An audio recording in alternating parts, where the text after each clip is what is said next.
전세 사기 문제가 뭐 특별법도 만들고 하긴 했지만 당장 직접 직면한 분들, 피해자분들은 해결은 하지만 이것 때문에 아파트 말고 빌라 뭐 이런 데에 안 들어간다. 옛날에 90년대에 그런 거 있어요. 빌라 들어갔다가 집 못 빼. 그런 일들이 있었거든요. 90년대 후반, 2000년대 초반에. 다시 지금 이런 상황이 오고 있는 거 아닌가? 그렇죠. 예. 그래서 지금 빌라나 다세대 주택 같은 경우에 전월세 특히 전세 같은 경우에 거의 지금 시장에서 뭐 거래가 안 되고 있는 좀 심각한 상황이거든요. 불안하니까 그렇죠. 그런 분들이 또 많아지고 그래서 이게 약간 그러니까 주택 시장에 불균형을 만들고 좀 있어요. 임대차 시장에. 왜냐하면 빌라가 전세가 안 나가니까 오히려 아파트의 전세가 좀 더 올라가는 뭐 이런 현상들이 일시적으로 나타나는데 근데 저는 사실은 그런 시장 변화는 일시적이라고 봐요. 왜냐하면 전세 가격이 그럼 더 떨어질 거잖아요. 네. 그렇죠. 네. 그러면 누군가 그 전세를 또 살게 될 겁니다. 네. 그리고 모두 다 임대인들이 사기꾼들은 아니에요. 근데 요령이 있어요. 여러분 이제 임차인 입장에서 요령이 있습니다. 어떤 임대인을 봐주셔야 되냐면 일단 그 집이 최소한 한 두세 번은 새 집일수록 위험성이 커요. 이해하셨죠? 새 집일수록. 근데 빌라는 오래되면은 너무 지금 하자보수 비용이 더 들어가요. 이런. 그러니까 너무 오래된 건 말고 최소한 그래도 두세 번은 전세가 돌아간 빌라가 안전하다. 그런 주인이 갖고 있는. 그러니까 그 주인이 갑자기 새로 한 주인은 아니고 그 주인이 계속해서 전세를 이렇게 하면 그 전세 가격이 떨어지면 괜찮다고 보는 거죠. 하여튼 그러면 지금 상황에서 보면 두세 번 돌아간 전세를 들어가는 게 그나마 혹여라도 뜯길 이런 위험성은 줄어들 수 있다. 그렇습니다. 그렇습니다. 그래도 근데 어쨌든 지금 빌라는 그래도 좀 저렴한 편이니까 빌라를 사는 건 어때요? 이건 좀 기술적인 테크닉 기술이 들어가야 되는데요. 이거는 이제는 빌라가 투자 가치가 있어요. 투자 가치. 이유는 갖고 있는 땅이 많아서요. 그렇죠. 왜냐하면 아파트는 20층인데 거기 한 채에 땅이 몇 평 갖고 있겠어요. 그런데 빌라는 기본적으로 뭐 3층, 5층 하니까 그 밑에 땅이 많을 거잖아요. 땅 지분. 그래서 땅을 보고 투자하는 거예요.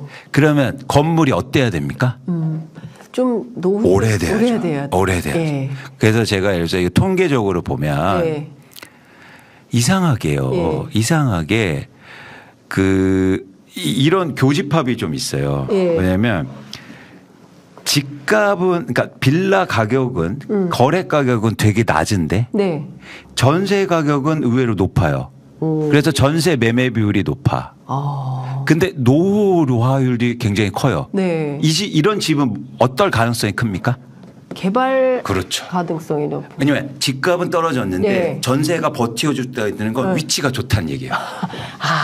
지하철이 가까워. 맞아요. 그렇죠. 그 다음에 동시로 노후가 많이 됐으니까 이건 언젠가 돼요. 된다. 그래서 가격이 떨어졌을 때 이런 거 관심 가지시면 이런 건 제가 잘 얘기 안 하거든요. 어디 가서 좀 싸 보여.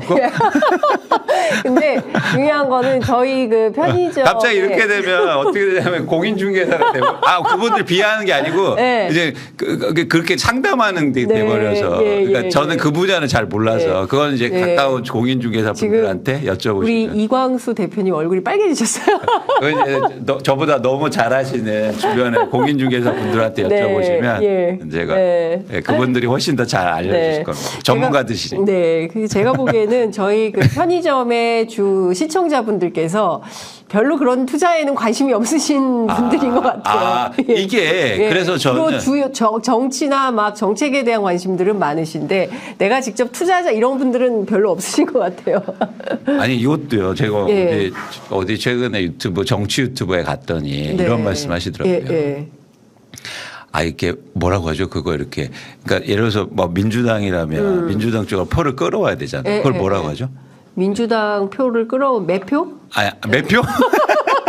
아니 무슨 작업한 뭐라고 그러지? 작업? 그러니까 작업? 어쨌든 예. 중도층이면 이렇게 끌어와서 우리 편으로 만들어야 되잖아요. 근데 거기서 맨날 정치하고 하면 안 됩니다. 좋은 주식 알려줄까요? 이런 순간 끝나는 거예요. 그래서 여러분들 이거 잘 하셔야 돼요. 이런 투자에 대해서. 그렇구나. 내가 어디 집 사는지 알려줄까? 빌라 투자 방법 알려줄까? 이러면 끝나는 거예요. 이런 방법을 바꿔야 된다. 그러니까 이 정치 유튜버 다 반성들 하십시오. 맨날 와서 막 정치하고 맨날 뭐 누구 욕하고 옳고 그르니 그러니까 확장성이 안 생기는 거예요. 제가 지금 얼굴이 후끈달아요. 저희 얘기를 하는 것 같아가지고 맨날 옳고 그름만 따지는 이런 얘기만 하고 있어서 갑자기 창피하다라는 생각이 좀 듭니다. 네, 여하튼 이게 다 사람들 사는 문제거든요. 네, 그렇죠. 사람들이 한국 사회에서 만족감과 행복감을 느끼면서 모두가 좀 평화롭게 살 수 있는 세상을 만들자. 뭐 이런 차원에서 정치 유튜브도 하고 막 이러는 건데 그래서 제가 보기엔 대표님 같은 분의 이런 명쾌한 해설 이런 게 좀 중요하다라는 생각이 좀 듭니다.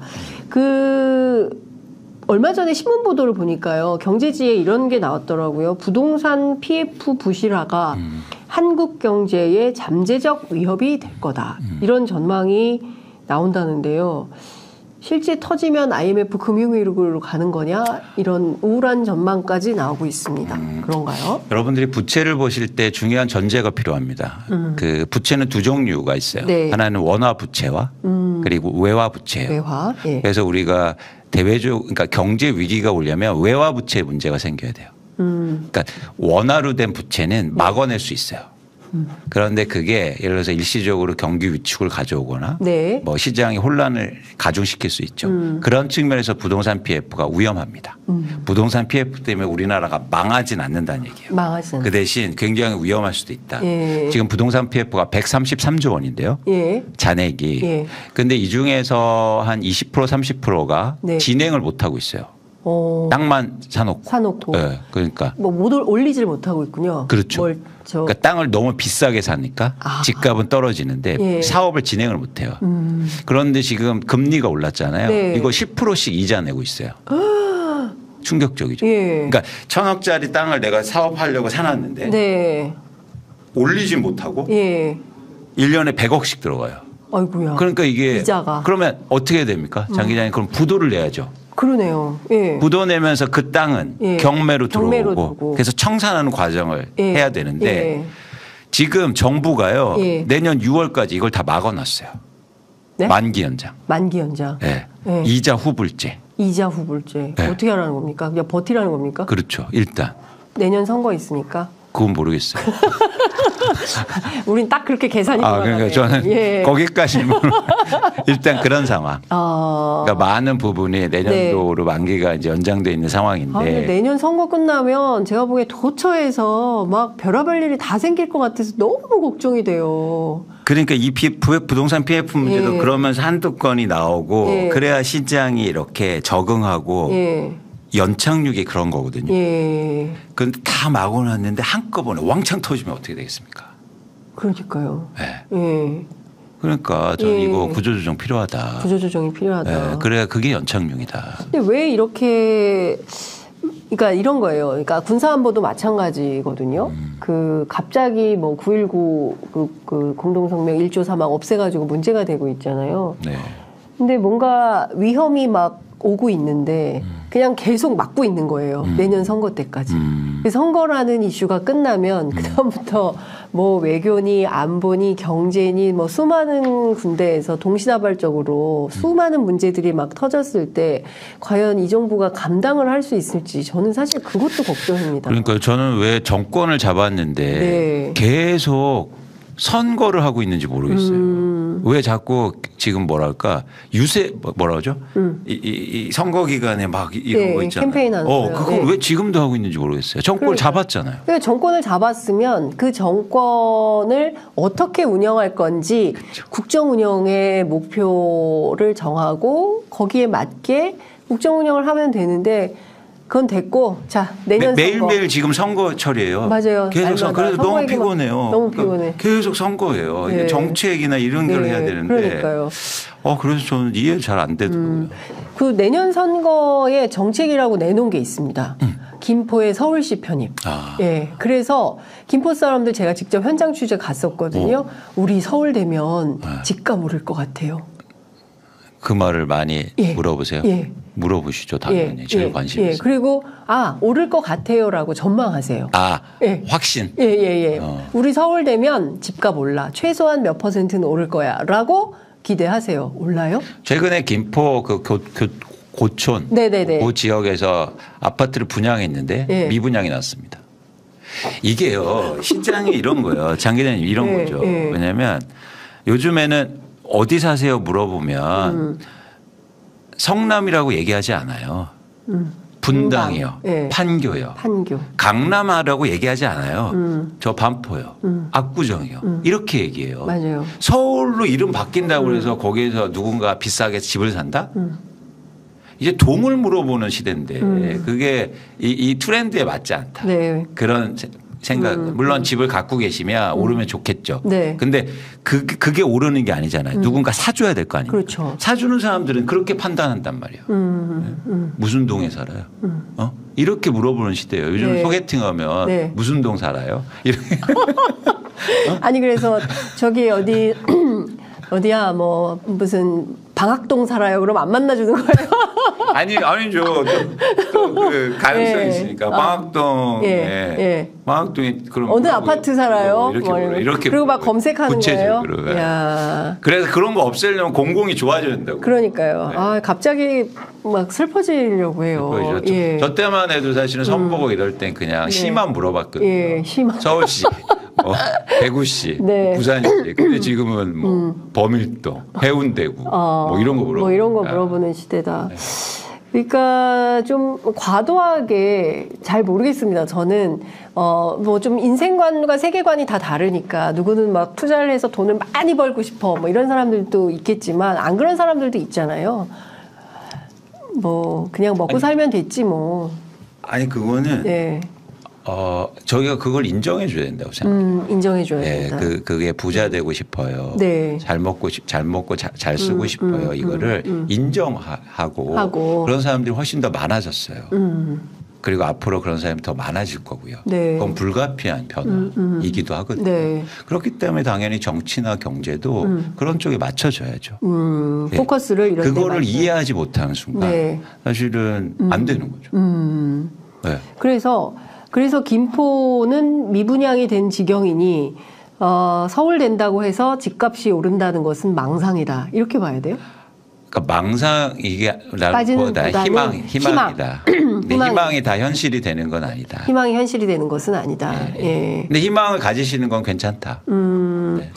그러니까 그래서 저는 이런 거죠.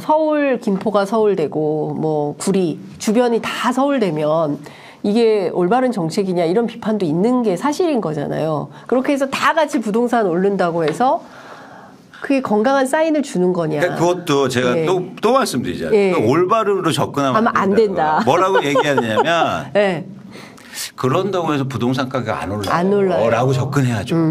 잘 보세요.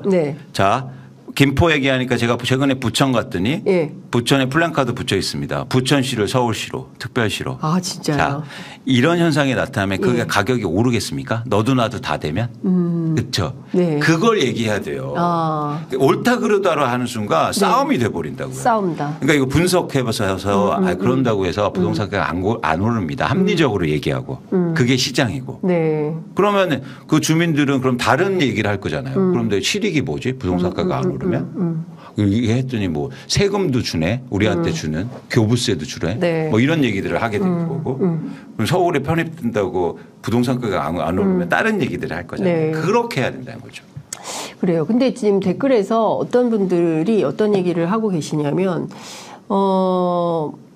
집값이 오르면 다주택자들만 좋은 건데 한 채 가진 사람들한테 무슨 이익이 있겠냐 이런 얘기도 있고요. 요새 어디 산다고 물어보는 게 아니라요. 몇 동 사냐고 물어보는 세상이에요. 맞습니다. 동네 계급화. 맞아요. 예, 이렇게 심각하죠. 네, 등촌동 주공 아파트 뭐 이렇게 올려주신 분도 계시고요. 그리고 뭐 평수부터 물어봐요. 그리고 전세 사기로 집값이 너무 많이 오른 거 아니냐라는 얘기도 주고 계시고요. 빈집들이 지금 넘쳐나고 있는데 이런 거에 대한 대책이 있는지 뭐 이렇게 뭐 얘기를 합니다. 100만 채의 빈 공간 뭐 이런 말씀 주고 계십니다. 네.